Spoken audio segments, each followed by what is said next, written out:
Let's talk about another popular software design pattern called Model Controller View.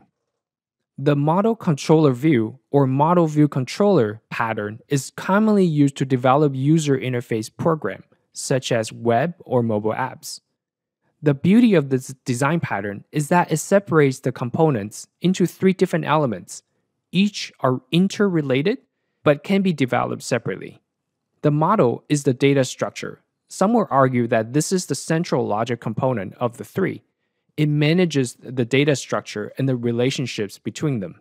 The view is what is represented to the user. This is independent of the data structure on the back end. For example, if we have some data on the interface statistics, such as the number of packets in, packets out, packet sizes, we could represent this via a pie chart, a table, a bar graph, or a web page. The view is separated from the model. The controller is the glue between the model and the view. It accepts the requests, retrieves the data, and presents the data back to the view to be displayed.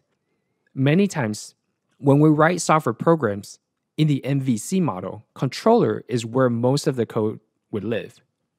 Let us look at an MVC example using the most popular Python web framework, Django. This is from the infamous Pulse app tutorial, and I would encourage you to go through the tutorial in its entirety if you are interested in MVC. In this example, we have a models.py file that creates a database table to represent questions and choices. It also creates a logical relationship between the choice and question data model. This is illustrated in the line where we create a foreign key, one-to-many relationship under the choice class. Now that we have the data model, we will retrieve the data in this views.py file.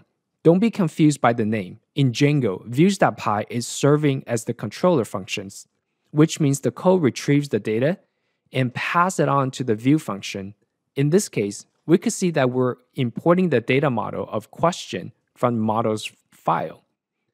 Then use the index function to pass the information down to the pulse/index.html template.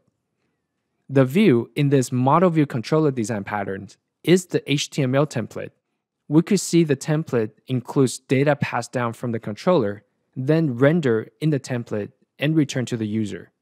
Notice how each component could be developed separately in this model, even though that they're tightly integrated to each other. For example, the model structure could be passed on to our database administrator, who is really good at database relationships. The view could be developed by our front-end developer who's well-versed in JavaScript. And the controller functions could be developed by the Python developer to be the glue between the view and the model.